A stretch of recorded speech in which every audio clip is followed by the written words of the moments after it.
Selamat siang pemirsa, senang sekali UBM News dapat menjumpai Anda kembali.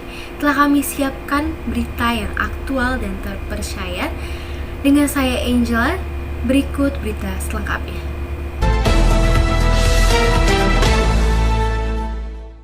Pemirsa, diketahui bahwa pemerintah telah membuka kembali program BLT atau Bantuan Langsung Tunai UMKM pada tahun 2022. Para pedagang sangat antusias dalam menyambut program tersebut.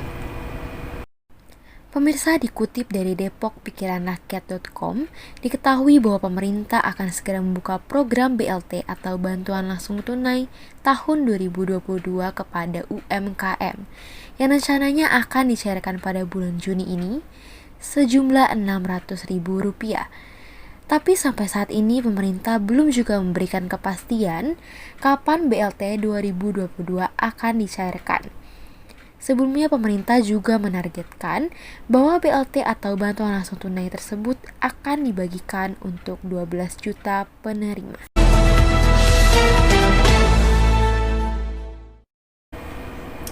Pemirsa, pada berita berikutnya, kami akan membawa Anda untuk melihat suasana pedagang makanan ringan di Pasar Senen, Jakarta Pusat. Berikut berita selengkapnya. Pemirsa, pasti kalian sudah tidak asing lagi dengan kawasan Pasar Senen, Jakarta Pusat. Dimana jika kalian mengunjungi pasar ini di pagi hari, maka kalian akan banyak menemukan pedagang tas dan jam tangan. Tapi siapa sangka jika kalian datang di malam hari, kalian akan menemukan banyak sekali pedagang jajanan ringan atau makanan ringan yang bisa kalian beli dengan harga terjangkau. Eits, tidak hanya makanan ringan, tetapi di Pasar Senen ini kalian juga dapat menemukan berbagai macam aneka kue ulang tahun.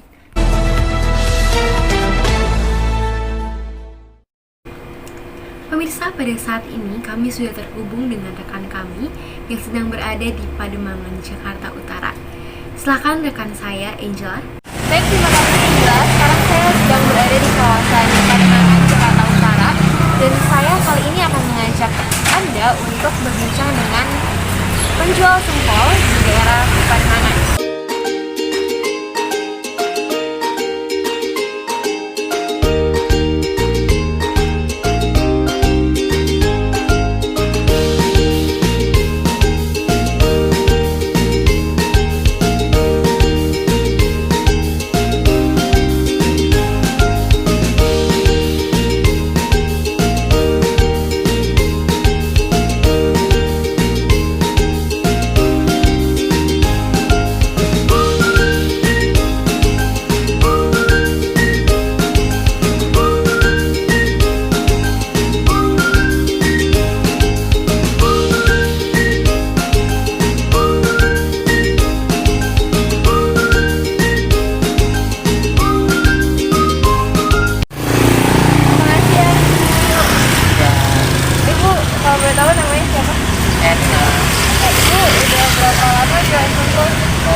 Kira-kira omset perharinya berapa sih Bu kalau jual sempol? Lumayan banyak ya Bu.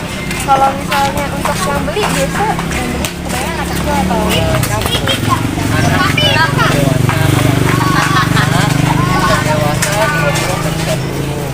banyak ya bisa. Jadi baik Bu, terima kasih Ibu. Semoga lancar terus dagang. Sekian informasi yang dapat saya sampaikan dari Pasar. Kita kembali ke studio. Silakan Inka.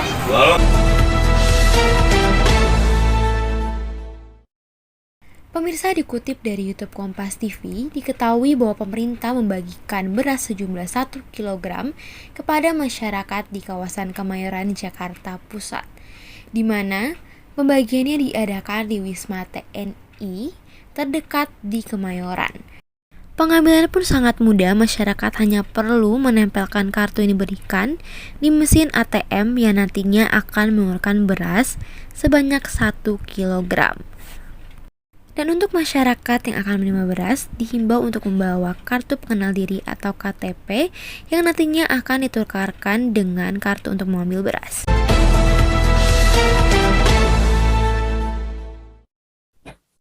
Pemirsa, saat ini kami telah terhubung dengan salah satu narasumber penjaga toko beras di kawasan Kemayoran.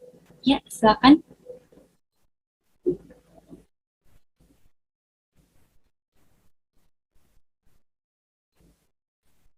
Halo, Ya, halo. dengan Bapak siapa? Kebetulan saya dengan Bapak Willy sebagai pemilik toko beras 88 di daerah Kemayoran. Oke, baik Bapak Willy. Eh, kita akan berbincang-bincang singkat ya Pak Willy. Eh, Bagaimana Ya, pendapat oke. Anda tentang kondisi penjualan beras di masa pandemi ini atau masa pandemi kemarin?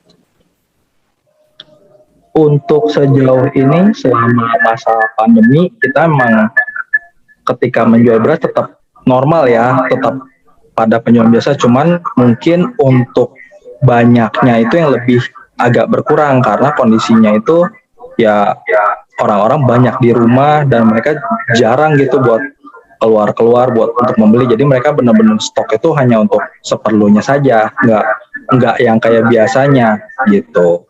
Kurang lebih sih selama 2 tahun ini pandemi, kurang lebih penjualan seperti itu. Baik.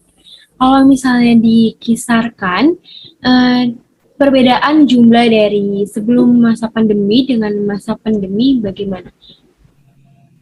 Kalau dikisahkan perbedaannya sih kayaknya sih kurang lebih berkurang itu sekitar 40 persenan, 40%, 30 sampai 40%.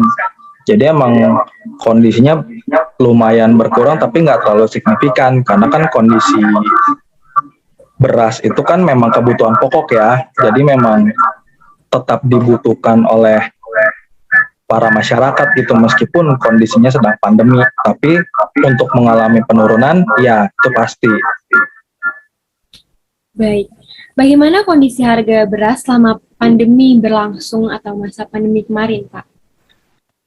Untuk selama masa pandemi ini kurang lebih harga sih masih stabil ya karena memang pasokan dari pasar induk pun juga nggak ada masalah gitu, nggak ada problem pengurangan harga atau kenaikan harga gitu. Sampai sekarang pun juga ya normal gitu. Jadi untuk sejauh ini untuk harga itu masih tidak ada masalah sama sekali, cuman ya itu aja untuk masalah penjualan yang biasanya terjadi sedikit pengurangan gitu.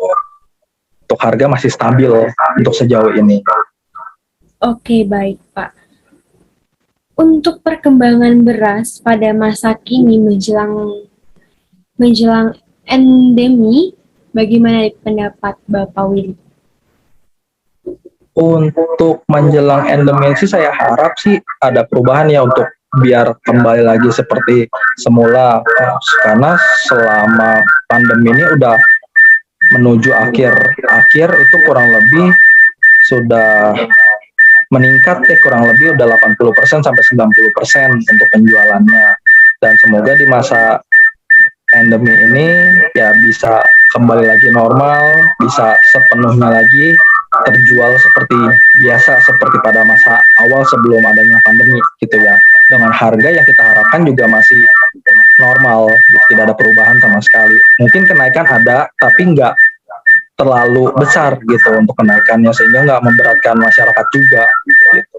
Oke, baik Bapak Willy, ini saya potong.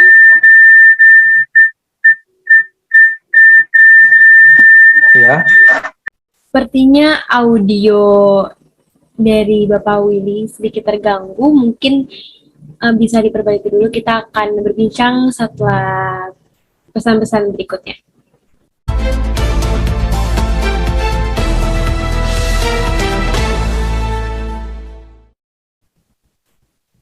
Oke, pemirsa, sekarang kami sudah tersambung kembali dengan narasumber kami, yaitu Bapak Willy. Ya, halo Bapak Willy. iya, halo. Kita lanjutkan untuk perbincangan kita ya Bapak Willy. Ya, oke. Untuk beras sendiri nih, beras jenis apa sih yang paling diminati oleh masyarakat?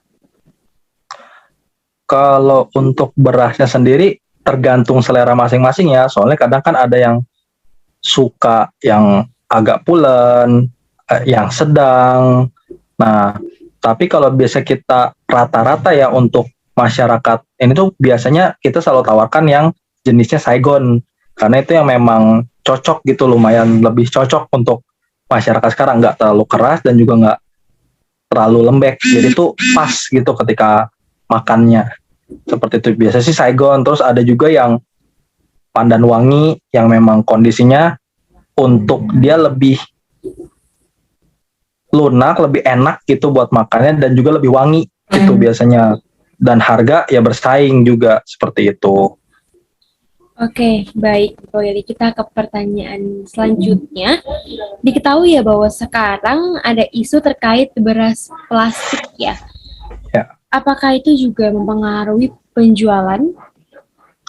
Ya, cukup lumayan mempengaruhi karena dengan adanya isu itu jadinya masyarakat jadi banyak kurang percaya ya jadinya ke para penjual-penjual beras, terutama di sini juga, karena mereka takut dikiranya yang kita jual itu beras plastik seperti yang diberitakan sebelumnya, seperti itu. Tapi padahal yang kita kirim, kita pun memang juga sudah memeriksa stoknya dan memang tidak ada kita untuk beras plastik yang seperti itu. Jadi untuk isu-isu yang merebak ya untuk di toko saya kebetulan tidak ada sih seperti itu. Oke, baik Bapak Willy. Sekian untuk pertanyaan dan perbincangan kita pada siang hari ini. Terima kasih. Sampai jumpa kembali, Bapak Willy. Oke, terima kasih ya. Baik pemirsa, sekian informasi yang kami sampaikan. Sampai jumpa di berita UBM News berikutnya.